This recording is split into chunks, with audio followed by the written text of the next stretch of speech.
का क्लास हम शुरू करते हैं।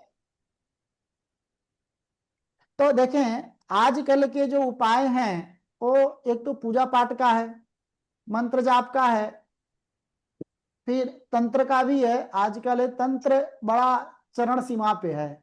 हाँ, यंत्र का भी है, रत्न का भी है, दान भी है, औषधि स्नान भी है, रुद्राक्ष भी है और टोटका भी है। ये जो 9 रेमेडी है आजकल ये जबरदस्त चल रहा है।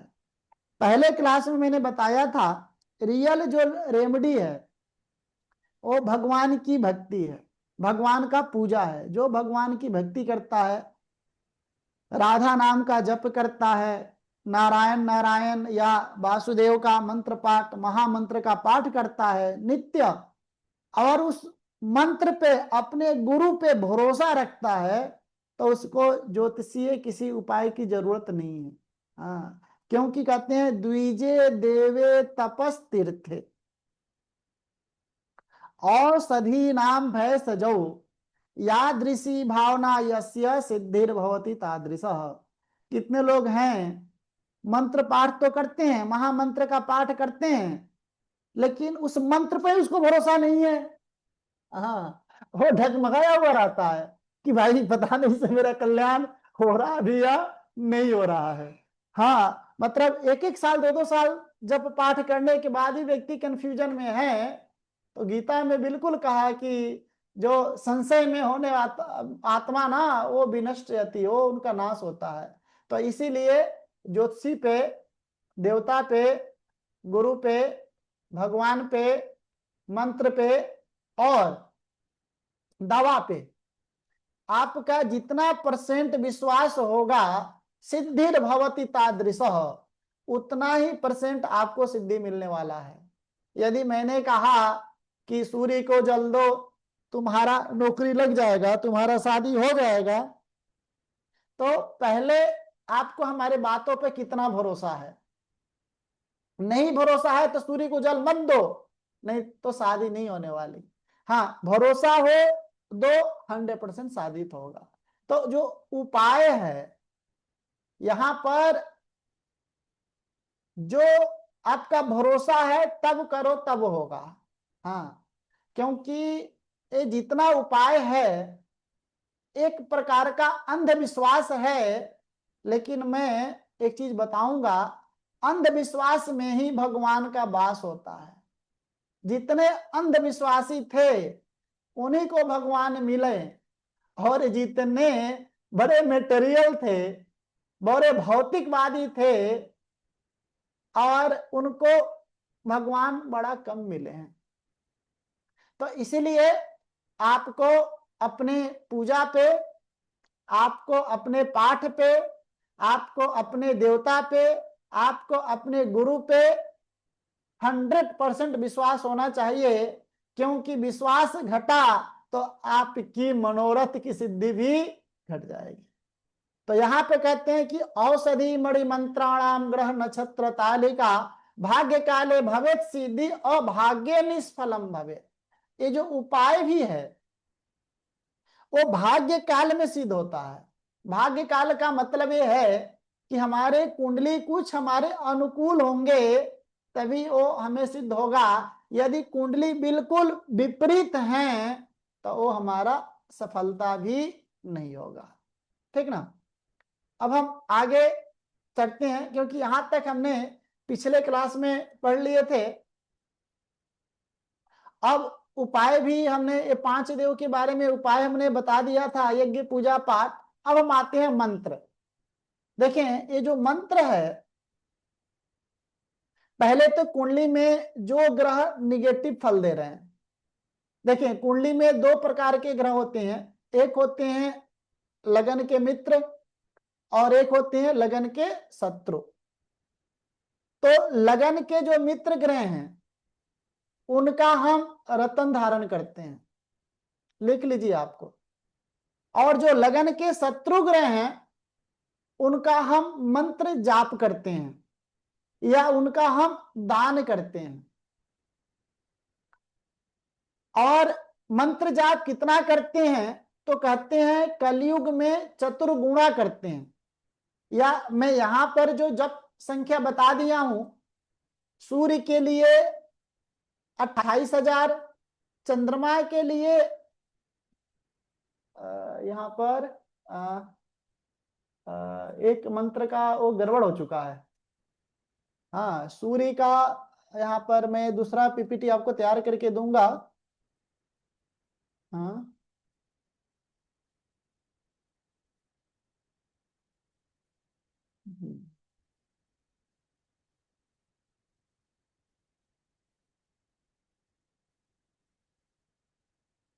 केतु का यहाँ पर आया नहीं है।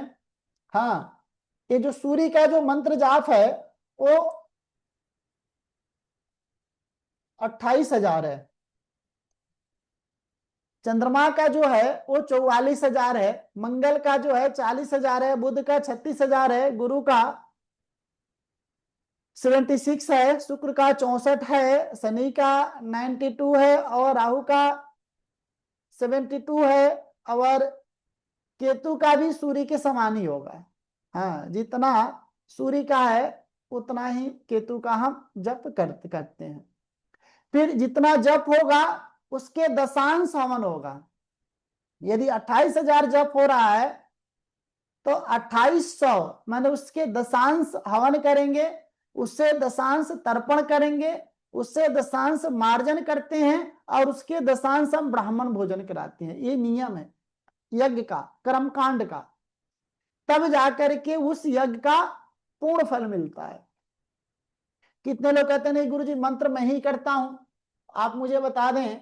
तो जो मंत्र वो स्वयं करेंगे तो उसके लिए जितना वो जप करते हैं, जैसे कि 28,000 जप है तो 28,000 के अलावे उनको 2800 भी जप करना पड़ेगा, तब जाकर के उसका पूर्ण फल मिलेगा। जैसे कोई व्यक्ति 1.25 लाख महामृत्युंजय जप किया, लेकिन उसको अलग से भी साढ़े 12,000 जप करेंगे तब जाकर के उसे 1.25 लाख का फल मिलता है। ऐसा नहीं है कि वो 1.25 लाख जप कर दिया छोड़ दिया तो वो नष्ट हो जाते हैं, उसका फल नहीं मिलता। या तो दशांश हवन करें या दशांश उतना ही मंत्र का जाप करें। इस जाप का मतलब एक अल्टरनेटिव बताया। जैसे कि हम विष्णु सहस्त्र नाम करते हैं तो विष्णु सहस्त्र नाम के अंदर 15-20 मिनट टाइम लग जाता है। तो कोई कहा कि नहीं भाई मुझे 15-20 मिनट टाइम नहीं है, तो कहा कि ठीक है तू एक ही मंत्र कर ले, श्री राम राम रामेति रमे रामे मनोरमे सहस्त्र नाम तत्तुल्यम राम नाम वरानने। इस मंत्र को तू जब कर ले तो 1000 विष्णु सहस्त्र नाम का फल मिल जाएगा। तो कहा कि ठीक है आज से हम यही कर लेंगे। तो उसी तरह यहाँ पर कोई व्यक्ति कहता है कि मैं हवन नहीं कर सकता, तर्पण नहीं कर सकता, मार्जन नहीं कर सकता, ब्राह्मण भोजन भी नहीं करा सकता, तो तुम जितना जप कर रहे हो उसका दशांश फिर से जप कर लो तो उस जप का फल उतना ही मिल जाएगा, ऐसा कहा जाता है। तो एक ये चीज हो गया। और ये जो ग्रह हो कब इनका जप करें, तो पहले तो हमको कुंडली में ये चेक करना है कि एक महादशा है। जैसे कि महादशा शुक्र का चल रहा था किसी का, बड़े दिन से सूर्य शुक्र की महादशा था। अब शुक्र की महादशा में शुक्र का सूर्य का अंतर्दशा आ गया। जैसे ही सूर्य का अंतर आया तो उसके जीवन में डाउनफ्लो शुरू हो गया। तो हमें वहां पर शुक्र की शांति कराना चाहिए कि सूर्य की। तो बोला अरे शुक्र तो पहले से भी था, अभी तो सूर्य आया है तब दिक्कत हुआ है। ऐसा नहीं करना है, आपको कुंडली में चेक करना है। जैसे कि अभी ये कुंडली में आपको बता रहा हूं। ये देखें जैसे कि ये कुंडली है, ये हमारे किसी जानने वाले की है। यहाँ पे देखिए शुक्र की ही महादशा चल रहा है। शुक्र की महादशा 2013 में शुरू हुआ, 13 से 16 तक शुक्र रहा, फिर सूर्य आया। तो 13 से 16 तक समय बहुत अच्छा था, बहुत अच्छा था। अब सूर्य आया तो यहाँ पर थोड़ी दिक्कत आ गई। तो यहां पर शांति सूर्य का करना है। हाँ यस, सूर्य का करना है। क्यों सूर्य करना है? क्योंकि तुला लगन के लिए जो सूर्य है वो शुक्र का शत्रु है और बलवान है और 11th हाउस में बैठा है। तो इसलिए यहां पर सूर्य का मंत्र पाठ और सूर्य का दान हम कर सकते हैं, लेकिन सूर्य का रतन नहीं पहन सकते। रतन हम उसी ग्रह का पहनते हैं जो लगन का मित्र हो और अच्छे स्थिति में हो।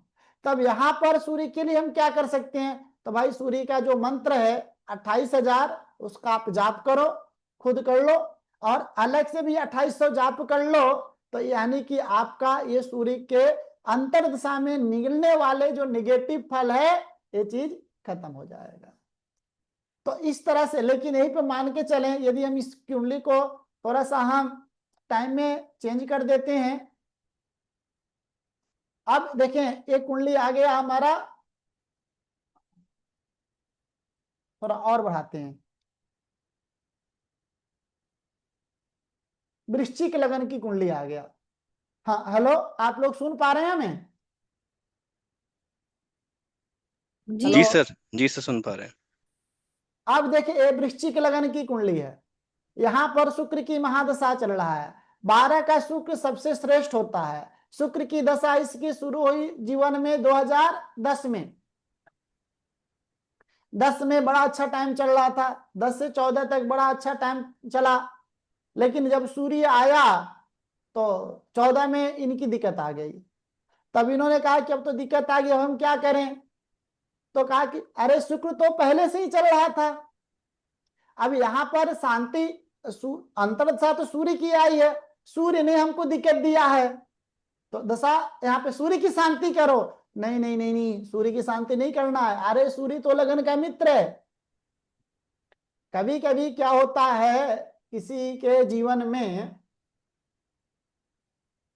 काफी दिनों से बीमार रहता है, फोड़ा हो जाता है उसके शरीर में, तो अब फोड़ा हो गया काफी दिनों से, लेकिन उसको पता नहीं चला। धीरे धीरे फोड़ा बढ़ते बढ़ते बढ़ते बढ़ते और वो फोड़ा पक गया। जब उसको दिक्कत हुआ, तो जब वो पहले जो फोड़ा बना था वो शुक्र में शुक्र का था। आप ध्यान से समझना, शुक्र ने शुक्र को वो प्रॉब्लम क्रिएट किया। जब सूर्य का पीरियड आया तो डॉक्टर ने बोला कि भाई इसको ऑपरेशन करना पड़ेगा। जब ऑपरेशन करना पड़ेगा तब वो कहा कि अरे बाप रे, अब तो बड़ा कष्ट हो गया हमारे जीवन में। अब मुझे ये बताओ, सूर्य ने उसका ट्रीटमेंट दे करके उसका टाइम बुरा हुआ है या उसका टाइम अच्छा हुआ है? कौन बताएंगे आप लोगों में? जो थोड़ा का ट्रीटमेंट हुआ तो उसका टाइम अच्छा था कि बुरा था? अच्छा हुआ, ट्रीटमेंट हो गया। तो अच्छा था कि बुरा था टाइम, हम क्या बोलेंगे? अच्छा सर, ट्रीटमेंट हो हेलो। गया ना एक बार। ट्रीटमेंट हो गया तो अच्छा, सही हो गया। लेकिन वो सामने वाला मान लेगा क्या कि मेरा टाइम अच्छा है? कहा, वो कहता है कि इसी पीरियड में हमको दिक्कत आई है, इसी पीरियड में हमारा ऑपरेशन होना, ऑपरेशन इसी पीरियड में हो रहा है। जैसे एक आदमी अभी, उनकी कुंडली में अभी नहीं दिखाऊंगा, थोड़े बड़े आदमी हैं, उनके आ, जैसे मैं दिखाता हूं, यदि होगा तो।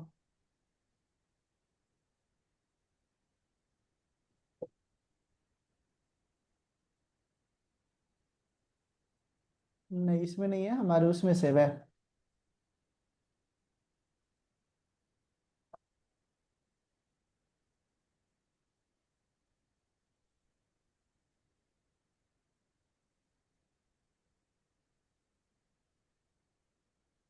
हम्म, ये देखें एक कुंडली है,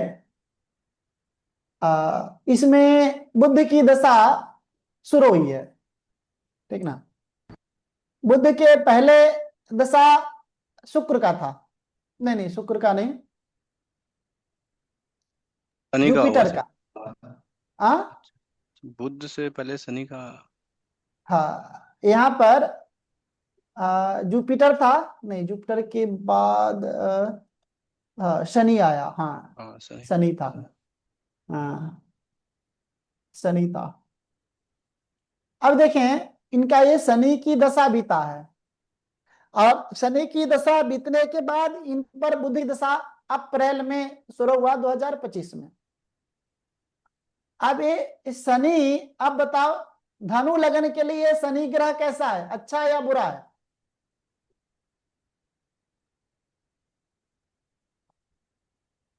धनु अच्छा नहीं लगन है के सर। लिए अ- शनि ग्रह अच्छा, अच्छा है या बुरा है?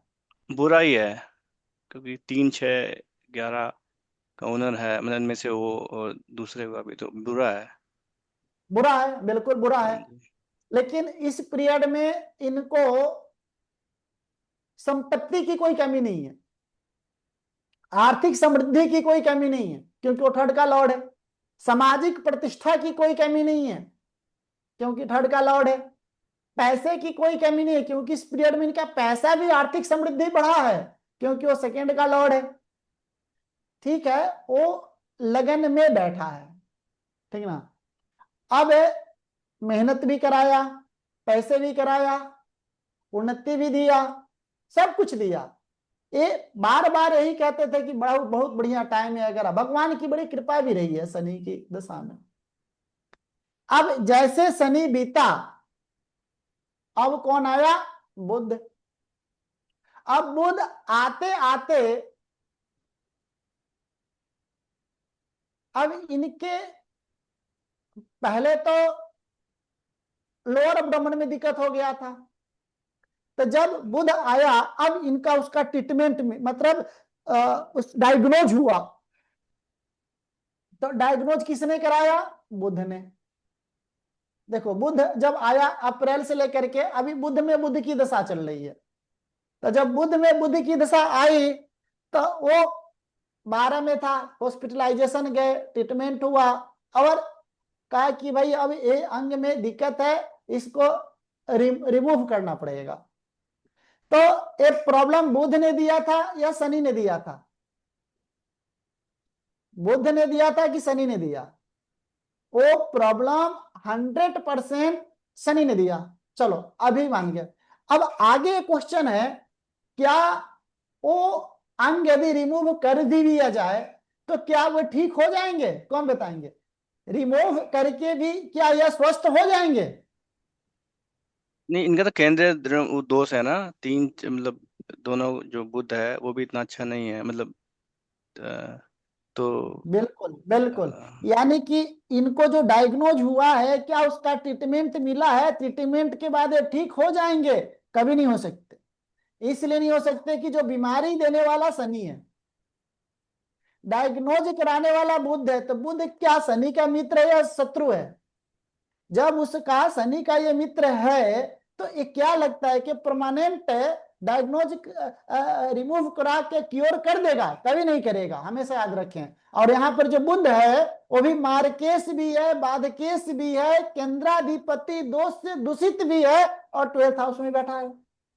यानी कि ये अब आरोग्य होने के कल्पना भी छोड़ दें, ये कल्पना भी नहीं कर सकते हैं कि अब मैं पूर्ण रूप से कभी आरोग्यता को प्राप्त होंगी। ये तो हमें दिख रहा है ना, लेकिन हम सामने वाले को तो ऐसा नहीं बता सकते ना कि भाई अब ऑपरेशन भी करवा लो लेकिन फिर भी कॉम्प्लिकेशन, एक अंग निकलेगा तो दूसरे अंग में बढ़ेगा। कहने का तो फलादेश हम यही कहेंगे ना, ऐसे ही तो हमको दिख रहा है ना। तो यहां पर हमको उपाय किसका करना चाहिए, शनि का या बुध का? चलो शनि तो निकल गया, लेकिन जब ये शनि के पीरियड में थी तभी से मैं इनको बुध का उपाय करवा रहा था, क्योंकि ये चीज इनको पता नहीं है कि हमारा भविष्य ऐसा होने वाला है। शनि में प्रॉब्लम आया, ठीक है, लेकिन डॉक्टर ने क्लियर कट नहीं कहा कि अब ऐसा ही इस अंग को निकालना ही पड़ेगा या इस प्रकार के, लेकिन बुध आते आते हॉस्पिटलाइजेशन करा दिया और क्लियर बता दिया कि और मंगल के साथ बैठा है, केतु का एस्पेक्ट है। मंगल और केतु जब भी महादशा के साथ अपनी संबंध बनाते हैं तो ऑपरेशन करवाते हैं। शनि के ऊपर केतु और मंगल का प्रभाव नहीं था, इसीलिए वो दवा से, प्रॉब्लम तो पहले भी थी, दवा इत्यादि से ठीक हो रहा था, लेकिन अब तो ऑपरेशन ही उसका हल है। लेकिन ज्योतिषीय दृष्टिकोण से देखें तो उसका हल ऑपरेशन भी नहीं है, क्योंकि एक अंग रिमूव होगा, वो जो प्रॉब्लम है दूसरे अंग में संक्रमण ले लेगा, क्योंकि अब स्वास्थ्यता है ही नहीं दिख रहा है। अब यहाँ पर हमको क्या करना चाहिए? तो ये तो चलो एक महादशा से दूसरे महादशा में गए, कभी कभी क्या होता है कि दशा तो सेम होता है, दशा तो सेम होता है, अंतर दशा चेंज होता है। जैसे कि पहले कुंडली में मैं बताया था कि वृष लगन की कुंडली है, बाद में वो वृश्चिक लगन की कुंडली हुआ तुला लगन से, उसमें शुक्र के बाद जब सूर्य की दशा आया तो वहां पर हमको शुक्र का ही उपाय करना है। इसलिए शुक्र का उपाय करना है कि यहां पर जो सूर्य आया है वो लगन का मित्र था, पहले वाला कुंडली वृश्चिक लगन की कुंडली जो शुक्र की महादशा में सूर्य का अंतर्दशा आया है, सूर्य ने जो उसको प्रॉब्लम दिया है, प्रॉब्लम तो शुक्र नहीं दिया था, जब शुक्र में सूर्य आया तो यहां पर जो सूर्य है वो लगन का मित्र है और दशम में बैठने के कारण उसको ट्रीटमेंट देगा और ट्रीटमेंट से उसको क्योर करेगा। तो यहां पर हमको शुक्र की पूजा करनी होगी, शुक्र का दान करना होगा, शुक्र की उपाय करनी होगी, जिससे कि वो शुक्र फिर से उस प्रॉब्लम को मतलब बढ़ाए ना या दिक्कत ना दे। हाँ, जब तक सूर्य का पीरियड रहेगा ये शुक्र उसको ठीक नहीं होने देगा, सूर्य ठीक करने की कोशिश करेगा। यहाँ की जब उसको ट्रीटमेंट मिल रहा है, ट्रीटमेंट तो सूर्य दे रहा है, प्रॉब्लम शुक्र ने क्रिएट किया है, तो क्या शुक्र उसको प्रॉब्लम को ठीक होने नहीं देगा? कभी नहीं होने देगा। क्योंकि यदि वृश्चिक लगन की कुंडली है, आप कल्पना करें वृश्चिक लगन की कुंडली है और शुक्र महादशा लॉर्ड है, चंद्रमा और सूर्य अंतरदशा लॉर्ड है, तो शुक्र कभी उस चीज को ठीक नहीं होने देगा क्योंकि वो खुद 12th में बैठा है। तो इसलिए वहां पर हमको शुक्र का दान करना है और सूर्य का रतन पहनना है, क्योंकि सूर्य की बल को और बढ़ाओ कि जिससे उसको ट्रीटमेंट ज्यादा से ज्यादा मिले, और शुक्र की एनर्जी को थोड़ा शरण जा करके मंत्र पूजा पाठ से शांत करो कि हे प्रभु इनकी रक्षा करो। तो इस तरह से हमको उपाय में काम करना है कि जो लगन के मित्र ग्रह हो उनका हमें जप करना है, लगन के उनका हमें स्टोन पढ़ना है, लगन के शत्रु ग्रह हो उसका हमें दान करना है, उनका मंत्र पाठ करना है। ये चीज हमेशा अपने जीवन में बैठा लें। अब कहता है मंत्रेण सिद्धिर्भवति मंत्रेणैव शुभम फलम, और कहा कि मंत्रेण सिद्धिर्भवति। अब ये बताओ, कोई नॉनवेज खा रहा है, कोई दारू पी रहा है, कोई भगवान के मार्ग पे नहीं चल रहा है, जीवन भर वो भौतिक दुनिया भौतिकवादी है, वो उसको बीमार पड़ गया और गुरुजी के पास गया, गुरुजी बीमार पड़ गया, गुरुजी ने बताया सूर्य का मंत्र जप कर लो ठीक हो जाओगे। ये बताओ क्या वो सूर्य का मंत्र जाप करेगा तो ठीक होगा? कहा कभी नहीं। कहा क्यों? तो कहा मंत्रेण सिद्धिर्भवति, मंत्र जाप करने के लिए भी योग्यता चाहिए, हाँ पात्रता चाहिए। आप मुझे ये बताएं, कोई भैंस चरा रहा है और एक बार हॉस्पिटल में चला जा, डॉक्टर से बोले कि भाई साहब मुझे डॉक्टर बना दो, आप बताओ क्या उसको डॉक्टर बना दोगे? मुझे बताओ कितने लोग हैं कि उसको डॉक्टर बना देंगे? कोई बना देगा उसको डॉक्टर? नहीं बनाएंगे सर। नहीं, असंभव। इसलिए नहीं बना सकता।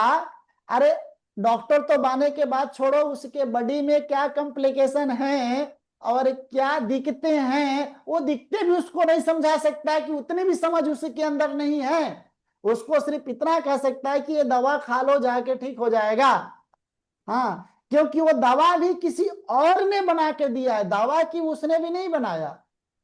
तो वही मैं कह रहा हूं कि कोई व्यक्ति भौतिकवादी है, बड़ा चीजें हैं, तो वो उसको मंत्र में कम से कम मंत्रेण सिद्धिर्भवति, पहले उस मंत्र की पात्रता आने के लिए एक नियम क्या है कि जो मंत्र किसी व्यक्ति को आप जपने के लिए दे रहे हो, याद कर लीजिए, तो उस मंत्र के अंदर जितने अल्फाबेट हैं, जितने शब्द हैं, जैसे इसमें सूर्य का मंत्र है ओम हरां ह्रीं हरों सह सूर्याय नमः, तो यानी कि ये कितना हो गया, 1 2 3 4 5 6 7 8 9, 9 अक्षर है, 9 अल्फाबेट है। तो पहले इसको 9000 जप करें, तब उससे इस मंत्र को जप करने का उसको अधिकारी आता है। हाँ, शास्त्रों में तो 9 लाख कहा है जिस मंत्र को जितना है उतना लाख जप करो, तब वो सिद्धिर्भवती, मंत्रेण सिद्धिर्भवती, पहले उस मंत्र का सिद्धि हो। लोग हरे राम हरे कृष्णा जी जप करते हैं महामंत्र का, तो पहले उसके अंदर जितना वो मंत्र है उतना लाख तो तुम जप कर लो, तब उसके तुम अधिकारी हो। सिद्धि उद्धि की तो पहले हम बाद में बात करेंगे। तो इसीलिए उसके जितना मंत्र है उतना उसको बोलो तुम जप करो। इसीलिए कम से कम 6 महीने तक कंटिन्यू उस जप को करें, फिर 6 महीने बाद उस जप से उसको फल की प्राप्ति होगी। लेकिन यहाँ पर तो लोग इमीडिएट आते हैं, गुरुजी ऐसा कुछ करो कि मैं आज भी बीमार हूं और कल ठीक हो जाऊं। अरे कभी कभी तो ऐसे मेरे पास फोन हुआ आता है कि गुरुजी वो फूड पॉइजनिंग हो गया था, अब बताओ क्या करें। तो बताओ मंत्र मंत्र से क्या ठीक होगा, मंत्र कम से कम 1 साल लग जाएंगे। तो हाँ, उसके लिए टोना है, टोटका है, और भी उपाय हैं। लेकिन मंत्र के अंदर जितनी पावर है, वो मंत्र का यही पावर है कि पहले उसको सिद्धि करो। मंत्रेण शुभम फलम, फिर वो मंत्र आपको इस शक्ति तक ले जाएगा कि मत पूछे, उसकी शुभता इतनी ज्यादा देगा मत पूछे। फिर कहता है श्रद्धया यो जपे नित्यं तस्य सिद्धिर्न संशय। फिर उस मंत्र के अंदर आपको श्रद्धा होनी चाहिए, और श्रद्धा के साथ नित्य, और यहाँ पर एक जो नित्य शब्द कहा, कंसिस्टेंसी। हमको उस मंत्र का प्रतिदिन जप करना चाहिए। ऐसा नहीं है कि अभी मैंने 1.25 लाख कर लिया और फिर छोड़ दिया, ऐसा नहीं है। डेली 1 माला तो 1 माला, चाहे सूरज पूरब से उगना छोड़ दें, लेकिन हमारा माला रुकना नहीं चाहिए। तब जा करके सिद्धि न संशय, तब उसमें हमको निश्चित रूप से सफलता मिलती है, और वो मंत्र हमें सफल बनाता है। मुख्यतः जो ग्रह कुंडली में 6, 8 और 12 भाव में बैठे हैं, उसका जप आप कर सकते हो। अब आता है तंत्र। तंत्रेण साध्यते सिद्धि गूढ़ विद्या सनातनी, श्रद्धा भक्ति समायुक्त लभते फलमोत्तम। क्या है ये जो तंत्र है ना, ये मंत्र मंत्र ही तंत्र बन जाता है। तंत्र का अपनी कोई सत्ता नहीं है, तंत्र आत्मा की तरह है। आत्मा की अपनी कोई सत्ता नहीं है, लेकिन जैसे ही आत्मा को शरीर मिलता है वो बड़ा पावरफुल बन जाता है। उसी तरह तंत्र को यदि कोई यंत्र मिल गया, आगे हम पढ़ेंगे यंत्र, जैसे ही तंत्र को कोई यंत्र मिल गया, और तंत्र हमेशा मंत्र से होता है, तो पहला स्टेप हमारा मंत्र है। निरंतर जपते रहो, जपते रहो, जपते रहो, जपते रहो, जपते रहो, जपते रहो, जपते रहो। जिस दिन वो मंत्र सिद्ध हो जाता है, जिस दिन वो मंत्र सिद्ध हो जाता है, कंसिस्टेंसी और श्रद्धा के साथ।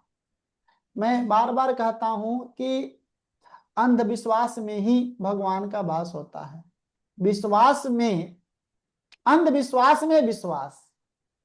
लोग कहता है कि नहीं भाई, हम पूजा पाठ को फॉलो नहीं करेंगे, भगवान को मानेंगे, तो कहाँ मानोगे? क्या उस निरंकार को मानोगे? किस वो अचिंत्य को मानोगे? क्या वो जो सुपर पावर है उसको मानोगे? तुम्हारी औकात है उनकी पावर को समझने के लिए?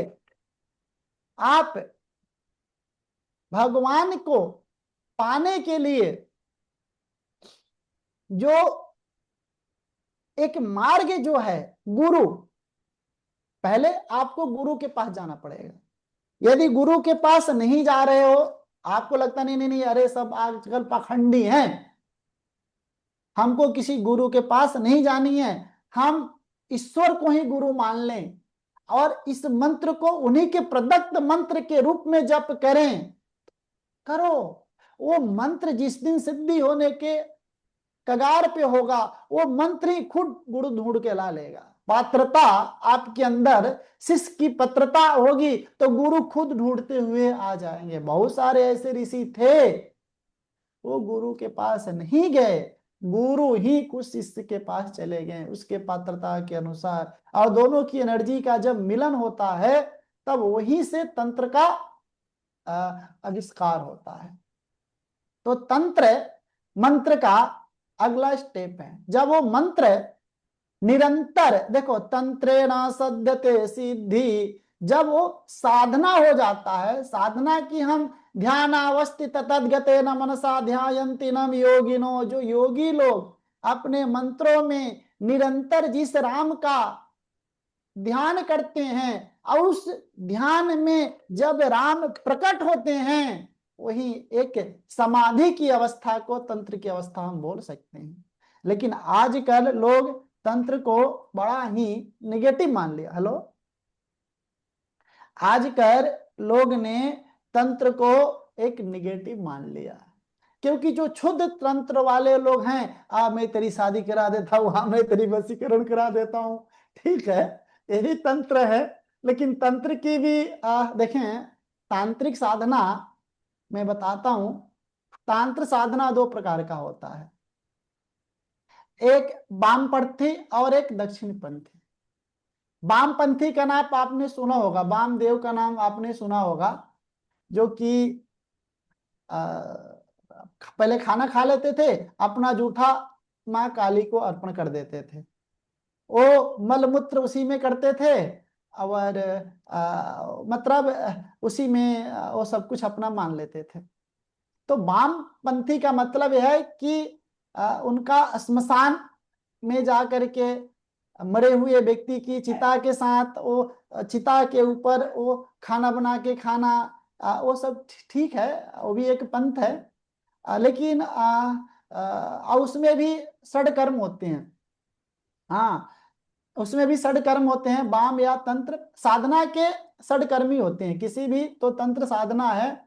मारण मोहनम वस्य स्तंभनोचाटनादिकम पाठ मात्रण संसिद्धि, मतलब ये षड होते हैं तंत्र के अंदर। सबसे पहला जो कर्म है वो शांति कर्म, वशीकरण, स्तंभन, उद्वेगन, उच्चाटन, मारण, वशीकरण, मोहन आता है, मोहन में वशीकरण ही आता है। देखिए, शांति कर्म का मतलब होता है कल्याण, वशीकरण का मतलब होता है किसी को अपने बस में कर ले, स्तंभन का मतलब होता है कि जो हमारे बस में है, मान लीजिए कि कोई व्यक्ति है, उनसे हमको बहुत सारा पैसा लेना है, तो सबसे पहले उनको मैं अपने बस में कर लिया, और करने के बाद सारा का सारा पैसा ले लिया। अब वो तो हमसे चिपक गया ना, फिर तो हम क्या चाहेंगे कि भाई मेरा तो स्वार्थ की सिद्धि हो गई इससे, तो इसका हम स्तंभन, मतलब इसका हम वो कर देंगे, उच्चाटन कर देंगे। तो उच्चाटन का मतलब वो चला गया। स्तंभन का मतलब होता है किसी को रोक देना, स्टे कर देना। हाँ, विद विद विद्वेषण का मतलब होता है कि ऐसा स्थिति ला देना कि नहीं इधर का रहे नहीं उधर का रहे। मारण का मतलब होता है कि मारण करना उसके वो चीजें। तो ये षड कर्म आते हैं तंत्र में, लेकिन ये सारे के सारे जो कर्म है ना, ये शुद्र कर्म में आते हैं, क्योंकि ये अच्छे उसमें नहीं होते हैं। और तंत्र साधना की जो देवियां हैं, देवता जो हैं, तंत्र साधना की जो मेन देवी हैं वो काली हैं। तंत्र के जो मेन दावी हैं वो काली हैं, और देवता जो हैं वो भैरव हैं, अष्ट भैरव। अष्ट भैरव में काल भैरव, कपाल भैरव, रूणु भैरव, उन्मत्त भैरव, भीषण भैरव। हाँ, जैसे कि बनारस जाते हैं वो बटुक भैरव, वहां पे बटुक भैरव हैं। तो और 10 महाविद्या और 64 योगिनियां होती हैं।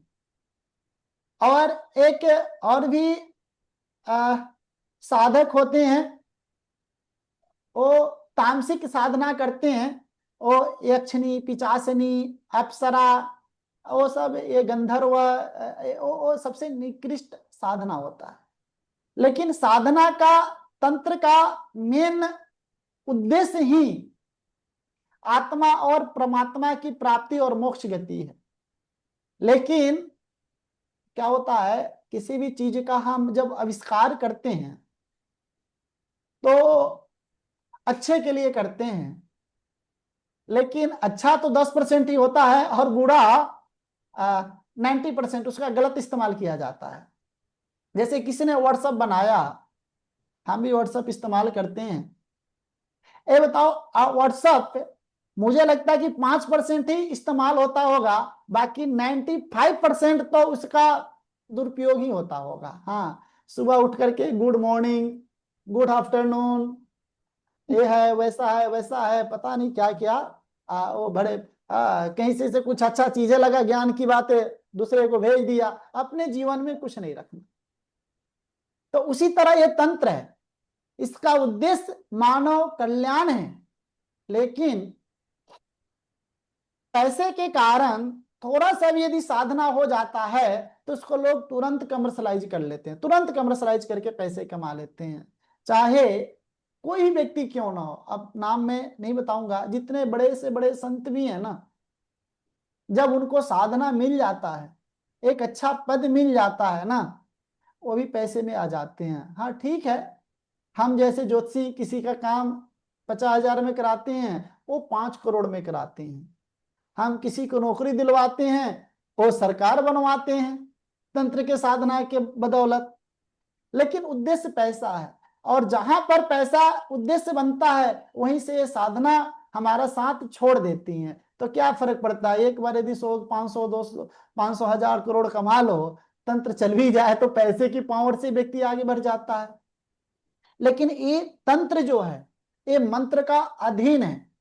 और जब तंत्र श्रद्धा भक्ति समायुक्तो लभते फलम फलम उत्तमम, फलम उत्तमम का देखिए ऊपर जो कहता है, तंत्रेण सध्यते सिद्धि। देखो मंत्र जिस दिन हमको साधना हुआ, उस मंत्र को हम तंत्र में कन्वर्ट कर सकते हैं। गूढ़ विद्या सनातनी, और ये जो मंत्र है, ये जो है, ये किसी को पता भी नहीं चलेगा। हाँ, ये गूढ़ विद्या का मतलब है कि हम कैसे बताएं कि मान लीजिए कि अब किसी से मुझे कोई काम कराना है, जैसे कि अब कोई व्यक्ति हैं हमारे जानने वाले, उनसे अकाउंट में, हमारे अकाउंट में 1 लाख रुपया मंगवाना है। हाँ, वो भेज देगा। हम क्या करेंगे, ये तंत्र का प्रयोग करेंगे, उनके नाम गोत्र जो भी, सबका एक पद्धति है। हम उस पद्धति में ज्यादा जाना नहीं चाह रहे हैं, लेकिन जैसे जैसे उस पद्धति में हम वो करेंगे तो वैसे ही उस पद्धति के अनुसार हमें। हेलो, हाँ जी मैम। हाँ, मैं क्लास ले रहा था। ठीक है, तो इस तंत्र का प्रयोग करके नाम गोत्र कपड़े जो भी उसका फॉर्मूला हम वो करवा लेते हैं। तो ये कहा गूढ़ विद्या का मतलब है किसी को पता भी नहीं चलेगा। ये टेलीपैथी के अनुसार काम करता है, टेलीपैथी को साइंस मानता ही नहीं है। श्रद्धा भक्ति समायुत लभते फलम उत्तम, और इसका फल 100% है, और उत्तम फल है, इसका फल 100% मिलता है। लेकिन इसको एक तंत्र को जानने वाले को हम तांत्रिक बोलते हैं। इसी कोई तांत्रिक ही इस साधना को कर करके ये सब चीजें कर सकते हैं, ठीक ना। तो ये मंत्र का सेकेंड स्टेप है। उसके बाद हम सेकेंड स्टेप का ऊपर आते हैं, तब आता है यंत्र। देखिए यंत्र का मतलब होता है आकृति। हाँ, यंत्र का मतलब है आकृति। और जो यंत्र जो है ना, किसी मंत्र और तंत्र से ही काम करेगा। बिना यंत्र का मंत्र और तंत्र काम नहीं करेगा। मंत्र का पहला स्टेप है उसकी सिद्धि, दूसरा स्टेप है उसका तंत्र। जब तंत्र हो जाएगा तब यंत्र काम करेगा। जैसे फॉर एग्जाम्पल, इस सृष्टि में सबसे पहला यंत्र कौन सा बना और किसने बनाया सबसे पहला यंत्र, किसी को पता है? सबसे पहला यंत्र किसने बनाया इस सृष्टि में, कौन बताएंगे? Sir Shrikant, Shrikant sir. बहुत ही सुंदर, श्री यंत्र। और एक किसने बनाया? सर नाम याद था। वाह। ललिता त्रिपुरारी का तो नहीं है ये श्री श्रीयंत्र। यंत्र, श्री यंत्र किसने बनाया सबसे पहले? सर मेरे को शंकराचार्य। नाम शंकराचार्य। आदि शंकराचार्य सबसे पहले उन्होंने यंत्र बनाया। लेकिन यंत्र के अंदर शक्ति नहीं थी, श्री यंत्र के अंदर शक्ति नहीं था। वो श्री यंत्र के अंदर उन्होंने श्री सूक्त का स्थापना किया। श्री सूक्त को बोलते हैं अष्टलक्ष्मी। हाँ, श्री का मतलब लक्ष्मी होता है। हाँ, तो उस यंत्र में लक्ष्मी जी को स्थापना किया, और जो श्री सूक्त था वो मंत्र था, और उस मंत्र का इतना उन्होंने मनन किया, इतना मनन किया, माने श्री को उन्होंने इतना साधना किया, श्री को इतना साधना किया, इतना साधना किया कि तंत्र के रूप में उसको प्रकट कर और यंत्र में उन्होंने डाल दिया, और जब उन्होंने यंत्र में डाला वैसे ही सोने की बारिश हो गई। और ऐसा एग्जाम्पल समझे, ये जो हमारा फोन है, समझ गए, ये जो फोन है एक प्रकार का यंत्र है, राइट। इसके अंदर जो तंत्र है वो, मतलब इसके अंदर जो तंत्र है वो रेडिएशन है। इसके अंदर से जो रेडिएशन निकल रहा है, कि यदि हमने आपसे बात किया तो इसने क्या किया, ये टावर से कनेक्ट किया, टावर से यहां पर आया और यहां से आपके पास गया, वो एक प्रकार का यंत्र है।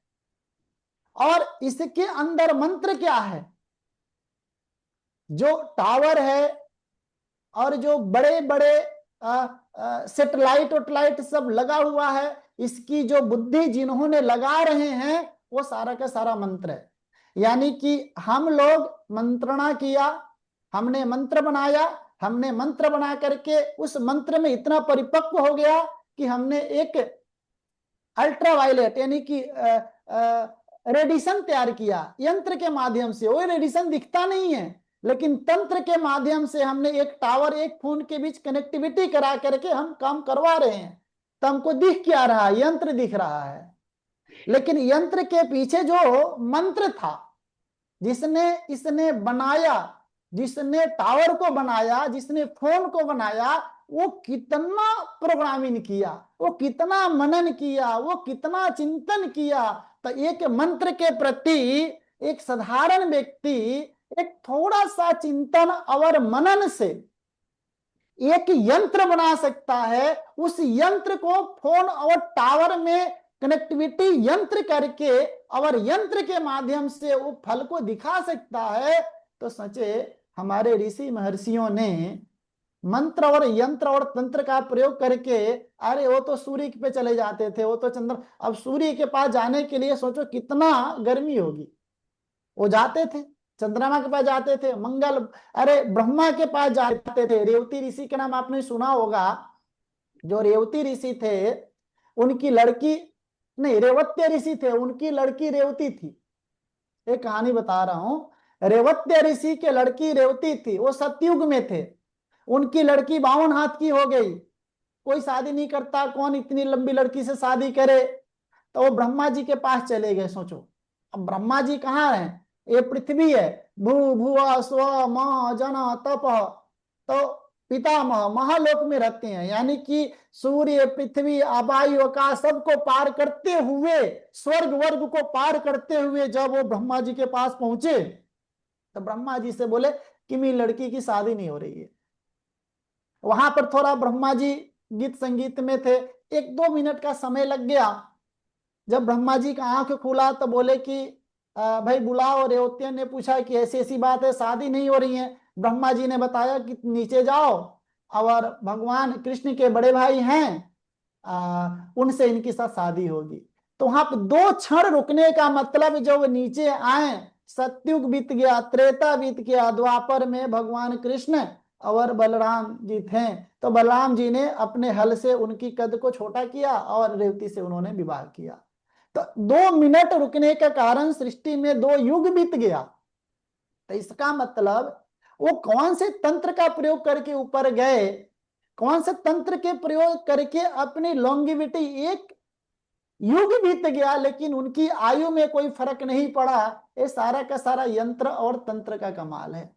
लेकिन यंत्र और तंत्र जब काम करेगा, जब आपके अंदर मंत्र का मतलब का मनन चिंतन जबरदस्त होनी चाहिए। ऐसा मनन और चिंतन होनी चाहिए, किसी एक विषय चीजों पर कि जो दुनिया को एक नई दिशा दे सके। तो जब वो तंत्र उन्होंने, शंकराचार्य ने मनन और चिंतन तो पहले ही किया था, सिर्फ यंत्र की स्थापना किया। जैसे हमने फोन खरीदा, फोन के अंदर अपना जीमेल आईडी डाला, जैसे ही जीमेल आईडी डाला टावर से कनेक्ट हुआ, वाईफाई से कनेक्ट हुआ, इंटरनेट जब शुरू हो गया, अब ये फोन हमारा ब्रह्मांड से जुड़ गया। और जब वो ब्रह्मांड से जुड़ गया तो इस फोन पे इस ब्रह्मांड की किसी चीजों को पता लगा सकते हो। तो इतना छोटे से फोन में पृथ्वी पर कोई भी चीज से हम अछूता नहीं रहा, तो क्या उन्होंने एक श्री यंत्र से इस संसार में श्री यानी कि लक्ष्मी को क्यों नहीं बुला सकते हैं, सबको बुला सकते हैं, लेकिन उतना चिंतन चाहिए। अब लोगों ने क्या किया कि सब लोग अपने घर श्री यंत्र ले गए, कोई अष्ट धातु का ले गया, कोई पंच धातु का ले गया, कोई स्फटिक ले गया, कोई कुछ ले गया। अरे भाई, उसे यंत्र के अंदर शक्ति नहीं है, शक्ति तो तंत्र के अंदर था, जो कि शंकराचार्य ने अपने शिष्यों को दिया। 4 मठ के आविष्कार किया, वो चारों मठ में श्री यंत्र लगा करके और तंत्र का प्रयोग करके वो मठों को इतना धनाढ़ कर दिया कि अभी भी जो मठों के अंदर इतना पैसा है उतना इंडिया गवर्नमेंट की इकोनॉमी नहीं है, इतना पैसा। लोग कहते पैसे आता कहां से है, ये मत पूछो, क्योंकि लोग, आप बोलते हो ना, लोग कहते हैं कि लोग साधुओं को दान देता क्यों है। अरे मत दो, उनको दान देने से पैसा नहीं आता है, उनके पास इतनी एनर्जी है, इतना ऊर्जा है, इतना उन्होंने मनन चिंतन ही कर लिया कि मतलब पैसे प्रकट हो जाएंगे। हाँ, आपको सिर्फ एक तंत्र, एक मंत्र का निरंतर चिंतन करते करते यहां तक आना है। लेकिन हम तो चिंतन नहीं करते, हम तो ज्यादा गुरु जी जाओ इसका कल्याण करो, या तो गुरु जी के अंदर इतना दम हो। आजकल गुरु जी भी वैसे हैं, कहते हैं कि ले भाई यंत्र, ये श्री यंत्र ले जा, घर में बैठा, तेरा कल्याण हो जाएगा। बिल्कुल नहीं होगा। तो आपको भी इस प्रकार की मतलब तंत्र और इस प्रकार की जो ऊर्जा यदि क्रिएट करेंगे, तब जा करके हम मंत्र को तंत्र में और तंत्र को यंत्र में माध्यम से कन्वर्ट करके हम किसी का भी कल्याण कर सकते हैं। यहाँ पर वो मेरा पीपीटी हट गया है, उसमें हमारा पहला वो श्री यंत्र से ही शुरू था, बहुत सारे उसमें यंत्र थे, वो पीपीटी हट गया, 2-3 पीपीटी यंत्रों को बताया था। तो एक श्री यंत्र होता है, लक्ष्मी यंत्र होता है, रोग निवारण यंत्र होता है। उस यंत्र के अंदर ताकत नहीं है, इस यंत्र के अंदर जो हमने मंत्र साधना किया है, उस मंत्र का यदि इसमें प्रयोग करके यदि हम किसी को दे दें, 100% वो बीमारी से मुक्ति हो जाएगा। जैसे कि किसी का शादी नहीं हो रही है, प्रत्यंगिरा यंत्र आता है, प्रत्यंगिरा नहीं, कात्यायनी यंत्र आता है। कात्यायनी यंत्र के अंदर तंत्र डालो, मंत्र का जाप करो और उसको दे दे कि तू जा 1 साल तक इसका पूजा कर, 100% तुम्हारा कल्याण हो जाएगा। तो मंत्रों के अंदर अपार पावर है, लेकिन मंत्रों को साधना के लिए आपको समय देना पड़ेगा, और कम से कम तो किसी भी मंत्रों को 1 साल तक नियमित रूप से जपें। उसके बाद उसी मंत्र जब वो तंत्र में कन्वर्ट होगा, जैसे मैंने ऊपर बोला था, जब मंत्र तंत्र में कन्वर्ट होता है तो वो मेरा आत्म अनुभव होने लगता है कि अब मेरा मंत्र सिद्ध हो चुका है, अब मैं इसके माध्यम से कुछ काम कर सकता हूं। अरे किसी के सर पे भी हाथ भी रख दो ना, उसका कल्याण हो जाएगा, इतना मैं गारंटी कर रहा हूं। तभी तो मैं आपको बोल रहा हूं कि ज्योतिष एक अलग है। आप प्रत्येक दिन गणेश जी का मंत्र पाठ करें और सूर्य को जल दें, आदृत हृदय स्तोत्र का पाठ करें। यदि आपने किसी को बोल दिया कि तेरा शादी हो जाएगा, 100% होगा, कहीं भी उसकी कोई संशय बात नहीं है। इसलिए संशय की बात नहीं है क्योंकि आपका तो मंत्र सिद्ध हो गया ना। आपने जब 2 साल 3 साल 4 साल यदि प्रत्येक दिन गणेश अथर्वशीष का पाठ करोगे, तो उसमें बिल्कुल लिखा है कि त्वम आनंदमय त्वम ब्रह्ममय, त्वम आनंदमय त्वम ब्रह्ममय त्वम चिन्मय, माने सब कुछ उसके अंदर लिखा हुआ है कि मैं उस परम पिता परमात्मा का अंश हूं, हमारे अंदर भी वही ताकत है। त्वम ब्रह्मा त्वम विष्णु त्वम रुद्र त्वम अग्नि त्वम वायु त्वम सूर्य त्वम चंद्रमा त्वम ब्रह्म भूर्भुवः स्वरो, मैं भी उस ब्रह्मांड का भूर्भुवः स्वर का सबसे मतलब वो ताकत हूं, जब निरंतर यदि हम इसको करते हैं तो भगवान एक दिन हमारे अंदर वो ताकत दे देते हैं और हम जन कल्याण करने के योग्य बन जाते हैं। ते रहा तो आपको भी आज से कोई ना कोई एक मंत्र का साधना करना चाहिए। जैसे आप सूर्य की उपासक बन जाओ, प्रत्येक दिन सूर्य का मंत्र जाप करो। कोई व्यक्ति आता है ना, आप सूर्य की यंत्र बना के दे दो, 100% उसका कल्याण हो जाएगा। मतलब आप बिना, यदि आप सोचोगे कि गुरुजी कोई उपाय बता दे कि ऐसा कर लो ऐसा हो जाएगा, ऐसा कर लो ऐसा हो जाएगा, डेट इज इम्पॉसिबल। ये कभी नहीं हो सकता जब तक आपने मंत्र का साधना नहीं किया, मंत्र को तंत्र में कन्वर्ट नहीं किया, तंत्र को यंत्र में कन्वर्ट नहीं किया, और एनर्जी खुद आ जाती है। जब आपने मंत्र का साधना करेंगे वो मंत्र खुद तंत्र में एक्टिवेट हो जाएगा। एक व्यक्ति थे, गुरुजी थे, तो साधक थे, मंत्रों की साधना किया था। साधक उसी को बोलते हैं, परमहंस उसी को बोलते हैं, सिद्ध भी उसी को बोलते हैं। सिद्ध भी वही मंत्र की सिद्धि हो गया, साधक भी वही हो गया, सब कुछ वही है। तो गांव से जा रहे थे तो एक व्यक्ति बड़ा बीमार था, उसमें चेचक चल रहा था, चेचक हो गया था, बड़ा दिक्कत थी। तो गुरुजी से लोग कहे गुरुजी ये तो मर मर जाएगा, जर्जर अवस्था में है, पूरे देह में वो हो गया है, ऐसा है वैसा है, कुछ कल्याण करो। गुरुजी बोले अच्छा ठीक है ला। तो लाया तो गुरुजी ने इधर उधर देखा तो कुछ मिला नहीं, तो वहीं पे मिर्ची रखा हुआ था, लाल लाल मिर्ची। तो उन्होंने मिर्ची को लिया और मिर्ची को यंत्र में कन्वर्ट कर दिया, और उसी मिर्ची को जब यंत्र में कन्वर्ट किया तो उसके अंदर तंत्र मंत्र के रूप में प्रविष्ट कर दिया और कहा कि इस मिर्ची को पीस लो, अब इसके पूरे शरीर पे इसका छाप लगा दो, ठीक हो जाएगा। अब वो तो ठीक हो गया। अब फिर उसी तरह प्रॉब्लम दूसरे को हुआ। अब गुरुजी तो चले गए थे किसी दूसरे गांव में, तो गांव में एक बड़ा समझदार व्यक्ति था।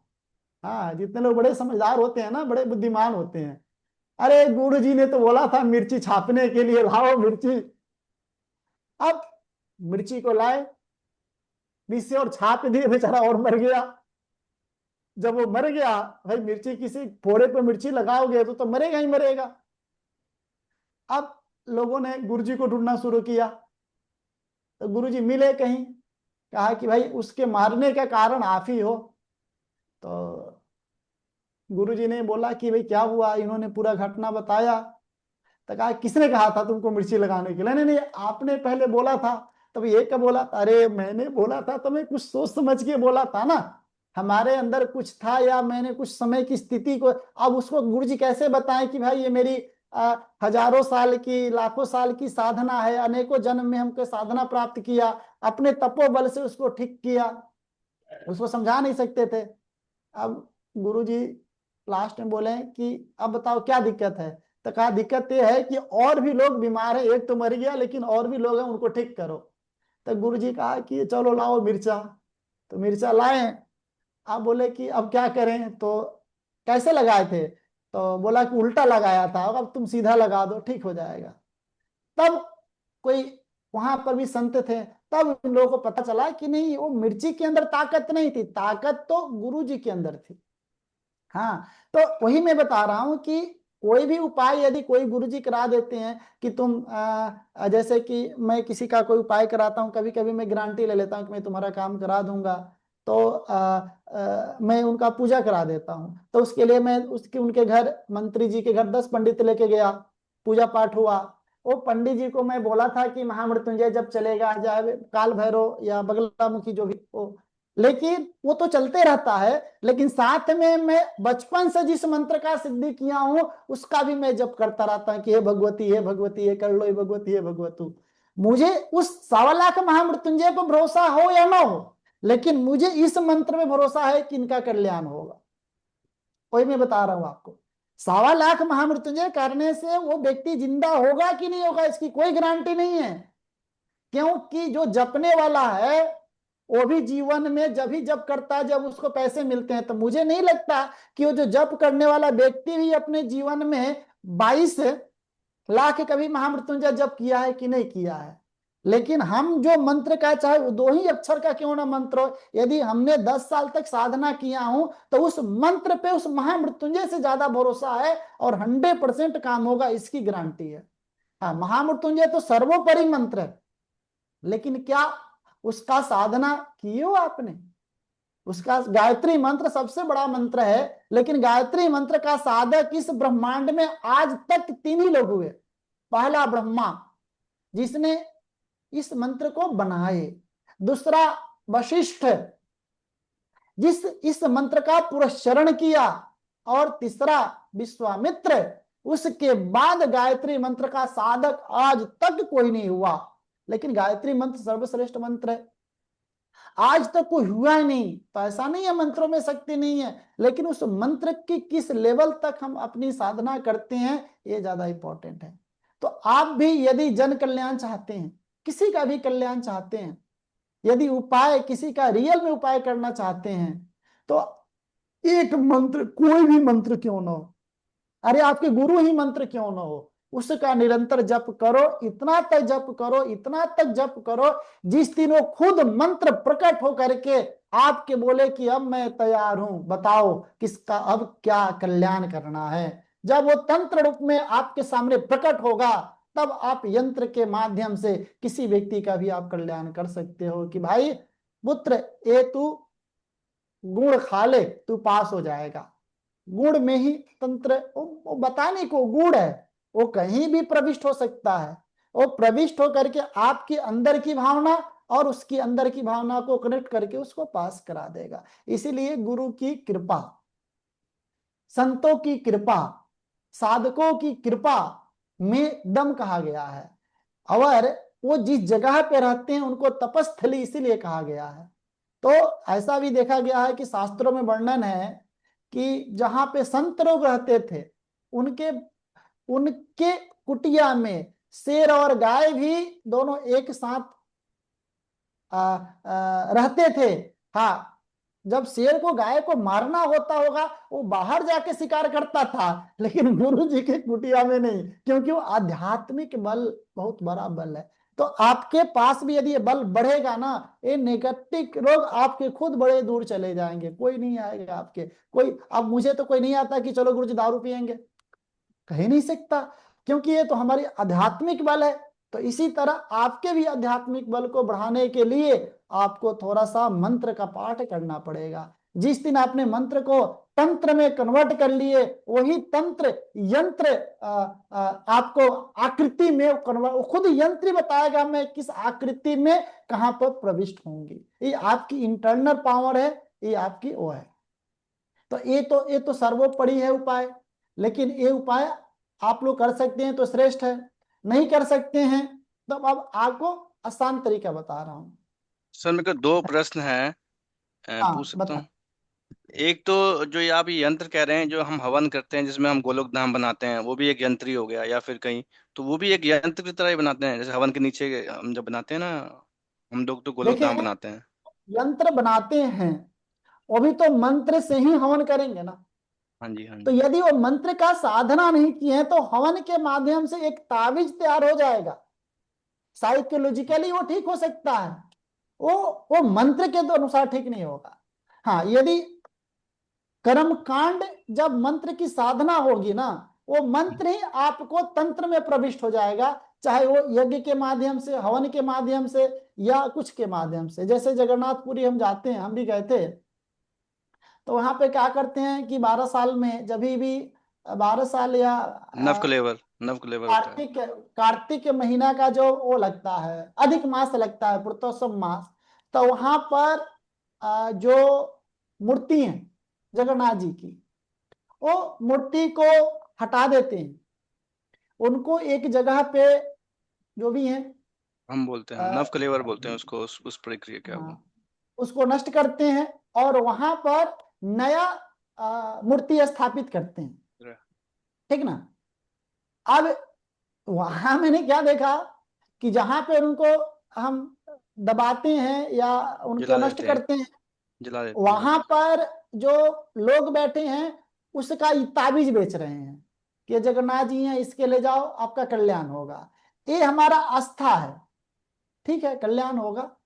लेकिन आपने मंत्र का साधना कर लिया है, उसके बाद उस ताबीज में उसी को दे दो, लेकिन काम तंत्र को करना है, काम उस ताबीज को नहीं करना है, काम उस हवन को नहीं करना है, काम वो सिल्वर के जो ताबीज है उसको नहीं करना है, काम उसके अंदर जो मंत्र की आपकी सिद्धि, आपकी साधना है, वो साधना को करना है। इसीलिए चाहे हवन हो, चाहे जाप हो, चाहे भस्म हो, हाँ भस्म, वहां का भस्म देते हैं वो लोग, हाँ भस्म वो ताबीज में भर करके देते हैं, जा भाई तेरा कल्याण हो जाएगा। लेकिन ठीक है, वो तो हमारी आस्था है या हमारा जो साइकोलॉजी है उसके साथ, लेकिन ये तंत्र साइकोलॉजी नहीं है। तंत्र 100% काम करता है, लेकिन इसकी जब साधना हो, इसकी जब सिद्धि हो, ठीक ना। सर एक प्रश्न हो रहा है, ये एक हाँ कि ये ना जो आप मंत्र बता रहे हैं, जैसे कुंजिका स्त्रोत मंत्र हो गया, कुछ भी मतलब मंत्र करते हैं या बॉडी को भी नुकसान करते हैं? मेरा एक फ्रेंड है, वो पहले तो खैर गौड़िया वैष्णव में था, मतलब अब वो चला गया है शंकराचार्य। तो उसकी बॉडी को काफी नुकसान हुआ, उसको माइग्रेन हो गया। वो कहता है साइड इफेक्ट होते हैं इसके, जो ये हम करते हैं मंत्र, इनके साइड इफेक्ट तो कि हमारी बॉडी को बहुत नुकसान होता है। तो ये बात सही है? क्योंकि अगर आप कोई करने बैठे सिद्धि। एक्चुअल क्या है कि केमिस्ट के अंदर मैंने सबसे पहले क्या बोल रहा था, आप सुने नहीं, किसी गुरु के सानिध्य में बिना, यदि मंत्र आप पाठ कर रहे हो ना कोई निरंतर, मैंने क्या बताया, यदि आप गुरु नहीं बना चाह रहे हो, यदि मंत्र को बना रहे हो, तो उस मंत्र को भी किसी देवता को साक्षी बना करके उस मंत्र का पाठ करो ना। क्योंकि केमिस्ट के अंदर दवा बहुत है, आपको कौन सी दवा खानी है ये डॉक्टर बताएगा ना, केमिस्ट वाले नहीं बता सकते हैं। उसी तरह किताबों में हजारों और करोड़ों मंत्र हैं, आपकी एबिलिटी के अनुसार कौन सा मंत्र है और कितना साधना करना है, वो आपके गुरु बता सकते हैं। तो इसीलिए या आप जैसे मैं भी किसी को बता देता हूं कि तुम शुद्ध सिद्ध कुंजिका स्तोत्र का पाठ करो, मैं उसकी सिचुएशन स्थिति को देख करके बता देता हूं। लेकिन इसके पहले मैं क्या बताऊं, आज 15 नहीं 20 साल हो गया मैं नित्य सिद्ध कुंजिका स्तोत्र का पाठ करता हूं। तब मुझे ऐसा लगता है कि भाई इसको बता दो, ये कर लेगा तो कल्याण हो जाएगा। लेकिन अब वही था कि मैंने आपको बताया सिद्ध कुंजिका का पाठ कर लो, और आपने किसी और को बता दिया सिद्ध कुंजिका का पाठ कर लो, तो मुझे नहीं लगता कि आपने जिसको बताया उसको फल मिलेगा। ठीक है, काम तो वही है, चीजें तो वही हैं। हाँ, कि मतलब डॉक्टर ने हाँ जी, हाँ जी, हाँ जी। पैरासीटामोल ही लिखा है, और आप एक केमिस्ट से पैरासीटामोल ले आ रहे हो, पावर दोनों में उतना ही है, लेकिन डॉक्टर वाले पे आपका आस्था ज्यादा है। खुद लाने में आप एक रिस्क कवर कर रहे हो, आप खुद मानते हो इसमें रिस्क है, तो वही चीजें आप मान के चलें कि मंत्र साइड इफेक्ट जब करेगा, या तो वो किताब से सुनी सुनाई बातें कर रहा है या यूट्यूब का ज्ञान ले रहा है। आजकल यूट्यूब और फेसबुक भी ज्ञान कम थोड़े ही है, व्हाट्सएप का ज्ञान भी है, वहां से ले रहा है। जी। वो जितना फायदा करेगा उतना ज्यादा नुकसान करेगा। तो और उसकी डेंसिटी क्या है, हम जो पाठ किए हैं 20 साल, और जो फेसबुक यूट्यूब पर जो ज्ञान बता रहा है, उसके अंदर वो क्या है, उसकी मानसिकता क्या है, कि मंत्र मन से कनेक्टेड है ना, फिर वो मंत्र कहाँ हाँ से जी। आया। तो इसीलिए अपने मन से कभी भी किसी मंत्र का साधना या जप मुझे नहीं लगता है करना चाहिए। हाँ, किसी ना किसी गुरु के सानिध्य में ही देखें, ये जो ज्योतिष है ना, ये कोई भौतिक सब्जेक्ट नहीं है। मैं आपको आज एक गूढ़ बात बता रहा हूँ। आप ये सोचोगे गुरु जी को मैं 12,000 20,000 50,000 रुपया दे दूंगा ज्योतिष पढ़ लूं, तो ये आपका अज्ञानता है। या किसी को भी 1 लाख 2 लाख रुपया दे दूं और ज्योतिष पढ़ लूं, ये आपका अज्ञानता है। क्योंकि मैं ज्योतिष जब पढ़ाता हूं तो फर्स्ट क्लास में ही जो शब्द बताता हूं, ज्योतिष आध्यात्मिक विषय है, ये मेटेरियल नहीं है, ये स्पिरिचुअल है।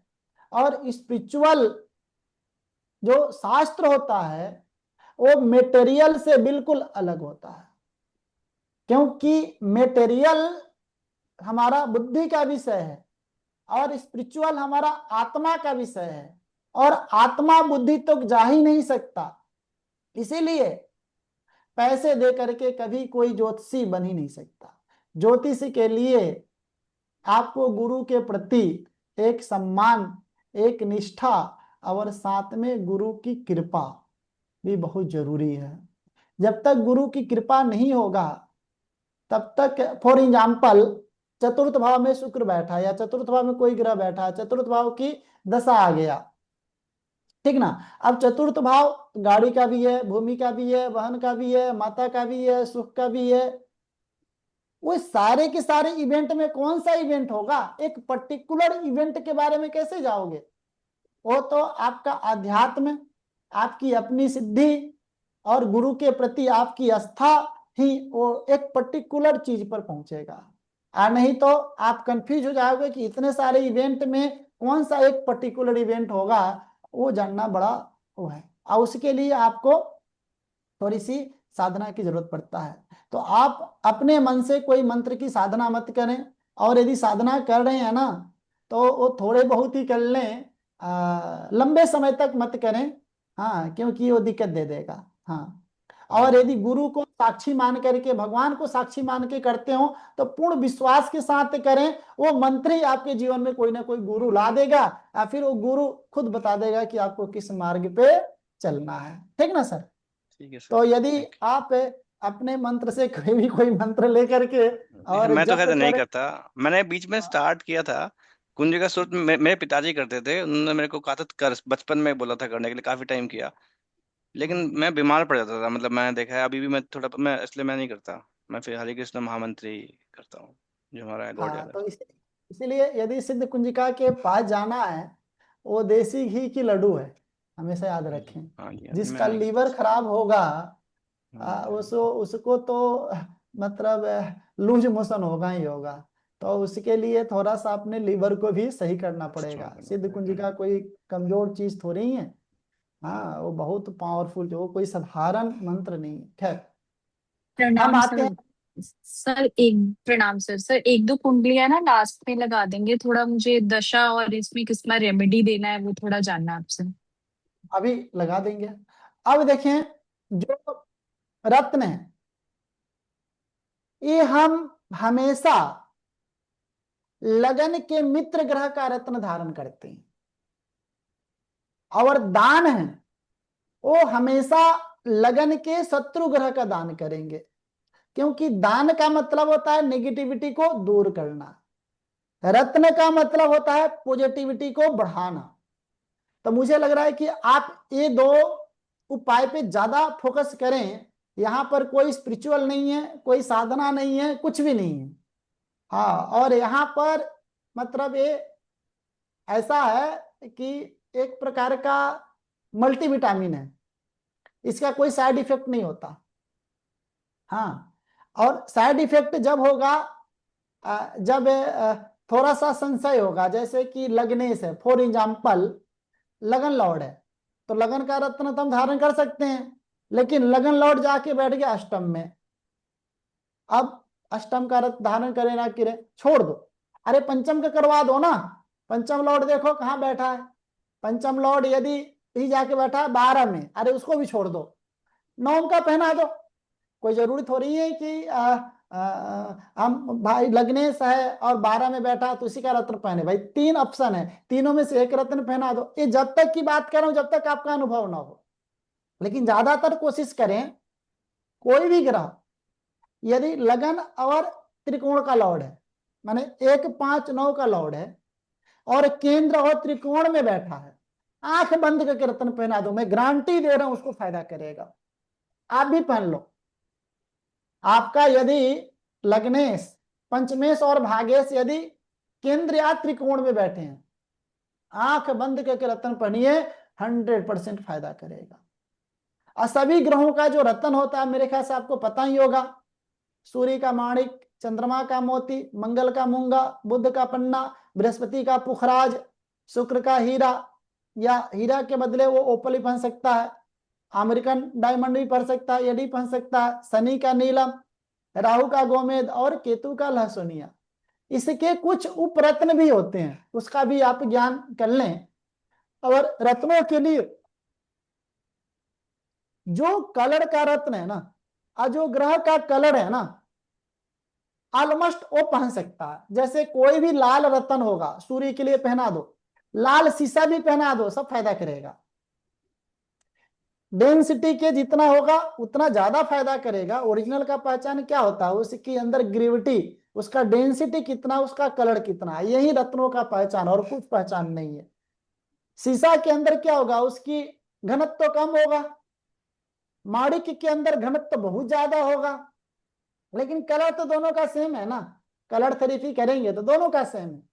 तो गुणत्व, उसकी घनत्व और कलर, जितना ज्यादा घनत्व होगा और जितना ज्यादा ट्रांसपेरेंसी होगी। हाँ, ट्रांसपेरेंसी भी एक चीज है। रत्नों की पहचान करने का 3 ही कैटेगरी है, हमेशा लिख लें। कोई कहता है कि रत्न मेरा ओरिजिनल है कि नहीं, वो 3 चीजों पर आधारित होता है। सबसे पहले उसका घनत्व क्या है। एक घनत्व को चेक करने के लिए इंसान नहीं कर सकता, वो मशीन ही कर सकता है। उसकी ट्रांसपेरेंसी क्या, वो अपने आंखों से भी देख सकते हो कि कितना ट्रांसपेरेंसी है, और उसका कलर कितना अच्छा है।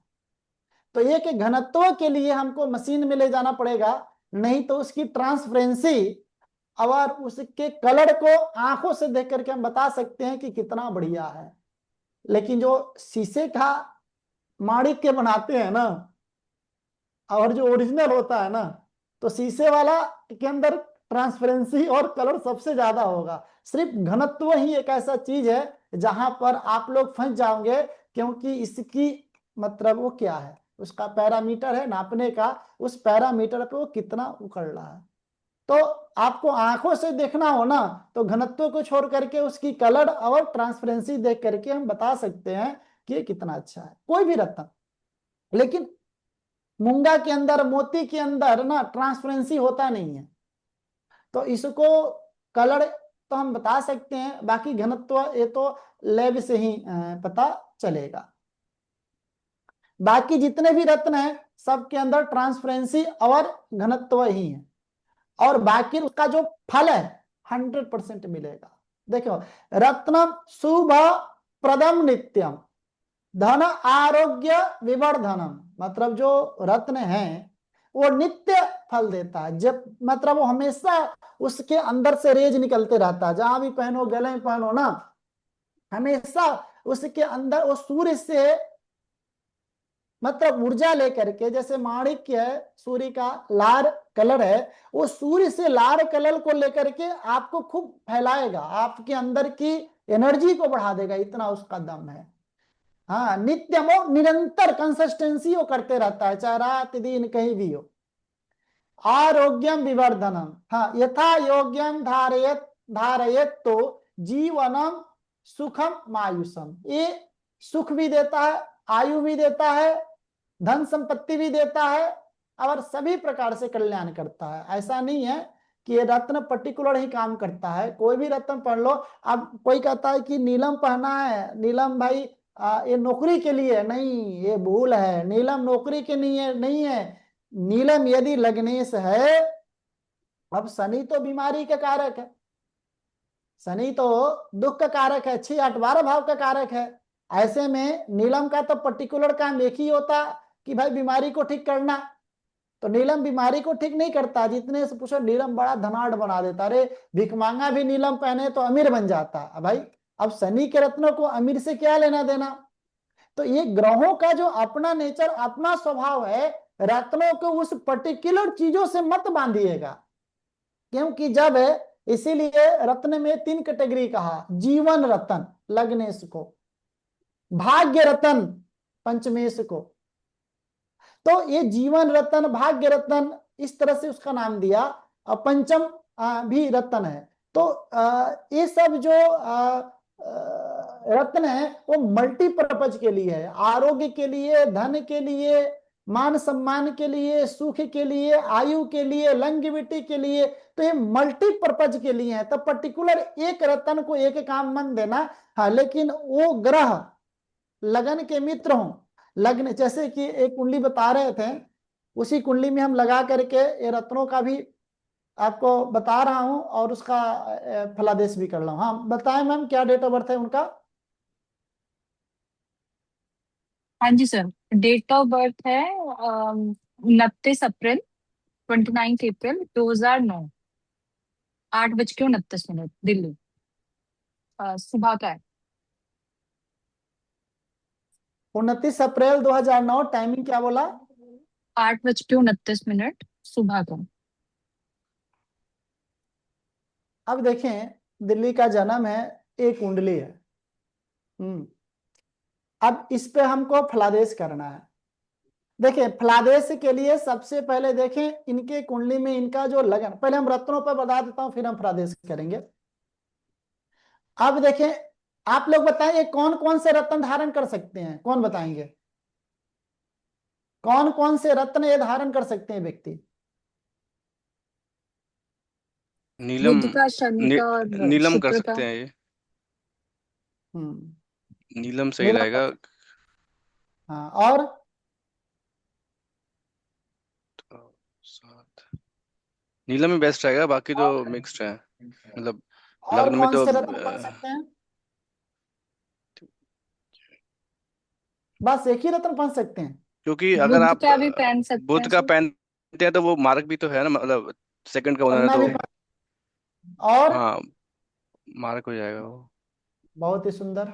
सेकंड में। और अगर आप वो पहनते हैं छह का, छह, तीन छह का, और अच्छा ये सॉरी लग्न का पहनते हैं तो वो छठे भाव का भी ओनर है आपका शुक्र, तो बीमारी भी दे सकता है।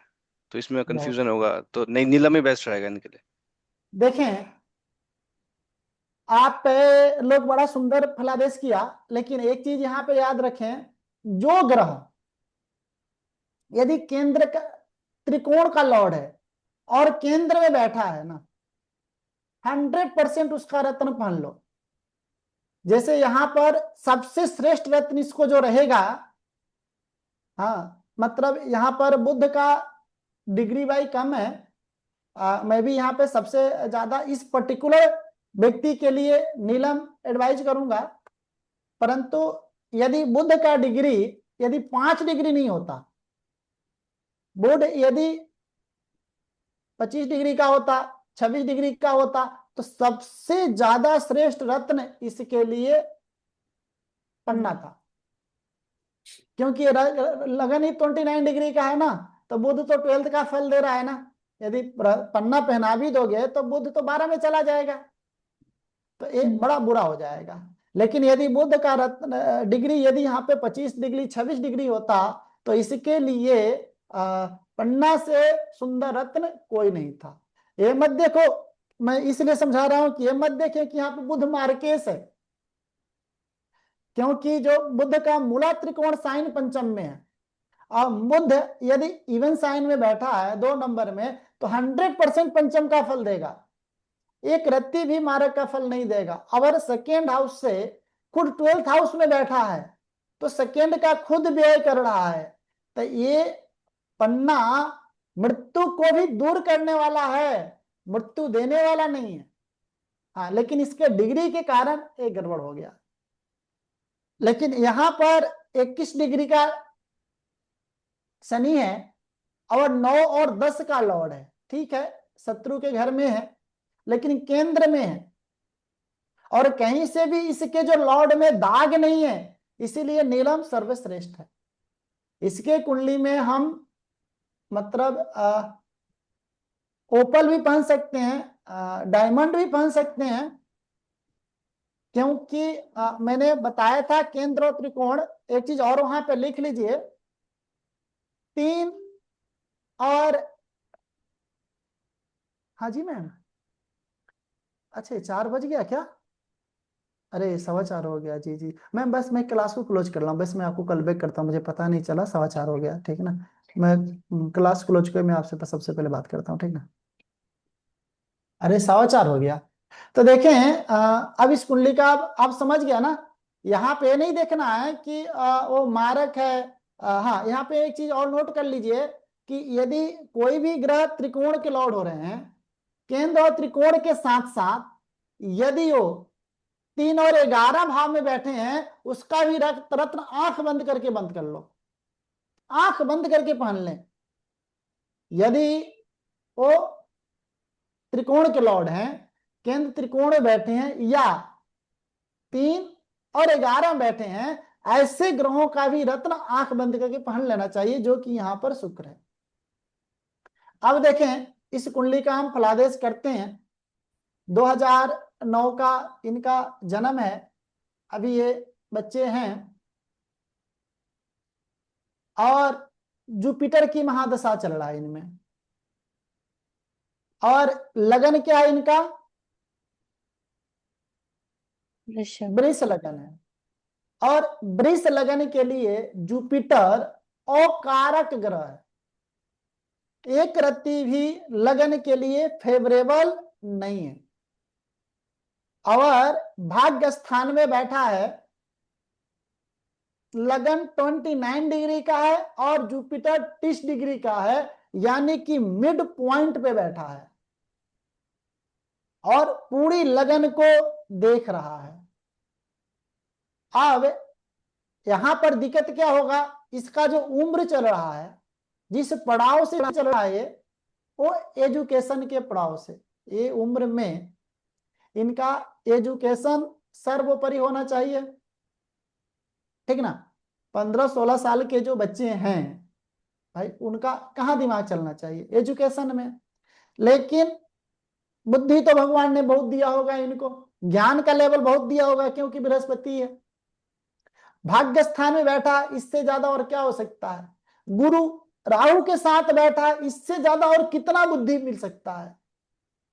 तो लेकिन दीपक तले अंधेला, जो गुरु हैं, इनका पढ़ाई से दिमाग हटा करके और इनकम के प्रति, करियर के प्रति, जीवन के इच्छा का लॉर्ड है ना गुरु, 11th लॉर्ड है ना।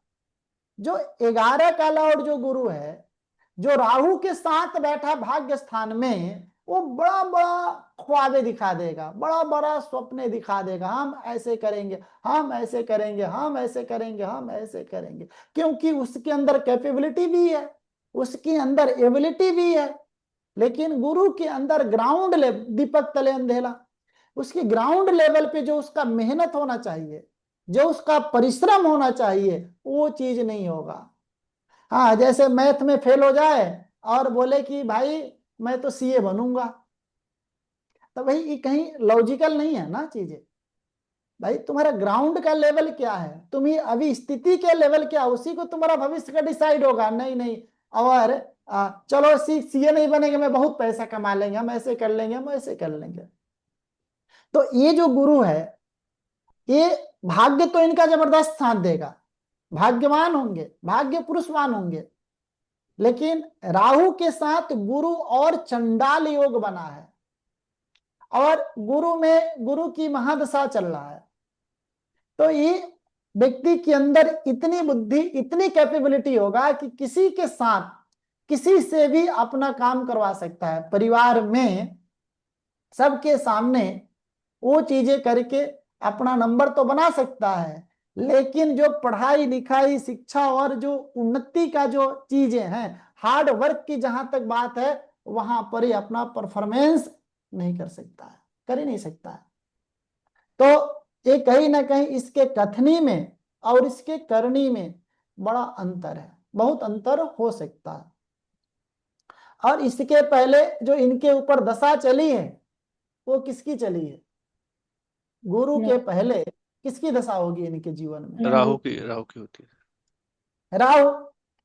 और राहु भी भटकाता है, इनका स्कूल ही चेंज कराया होगा, इनका इधर उधर 2-4 स्कूल भी चेंज करा दिया होगा।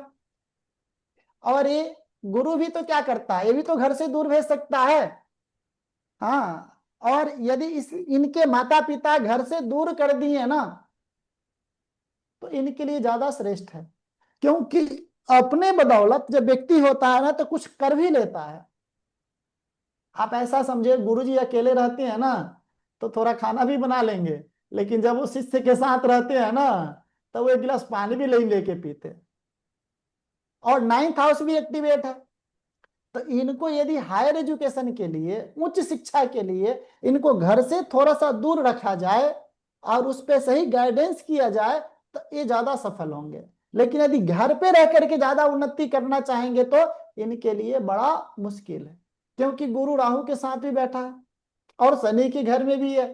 राहु और शनि दोनों ही कहीं ना कहीं एक चीज बनाता है कि घर से जितना डिस्टेंस बनाओगे उतना ज्यादा तुम सफल होगे, ठीक ना।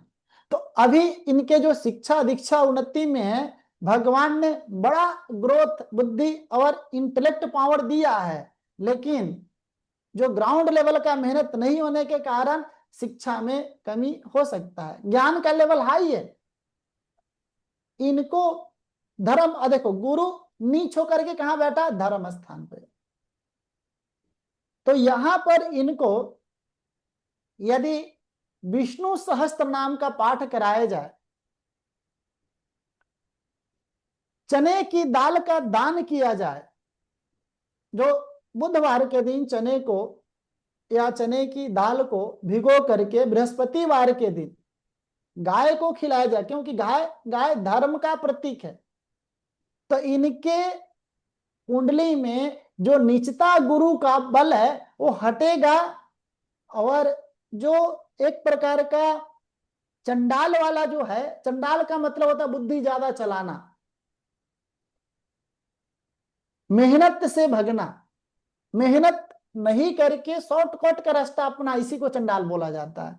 कि बिना कैपेबिलिटी के साथ पद लेना ही चंडाल होता है। तो ये इनकी राहु के नेगेटिविटी को दूर करेगा, गुरु के निचतक को दूर करेगा, और व्यक्ति ग्राउंड लेवल पे रह करके अपने परिश्रम के साथ उन्नति के तरफ आगे बढ़ेगा।